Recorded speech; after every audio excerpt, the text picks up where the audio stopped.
Eli Mair, dwi'n sori am sut dwi wedi bod yn ddiweddar. Di pethau wedi bod yn hawdd, ond... Plis dod i adra. Di pethau mor fath hebdda chdi. Ti di newid y gan? Dwi wedi golli di'n ofnadwy. Da ni gyd yn gweld isio di. Di'n teulu bach ni'n yn gyflawn hebdda chdi. Ti'n derbyn yn ymddiheiriau di? A ddoi di adra, please. Ma'n dibynnu dydi, mam? Ydw i'n cael dod ar y gwylia yma? O, wait, siwr iawn. A geith Iwan ddod draw? Ia, Iwan.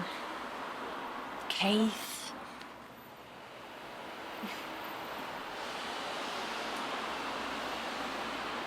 Ag, ti'n meddwl sa fo'n licio dod ar y gwylia yma hefo ni? Be, ti'n serious? Diolch, mam!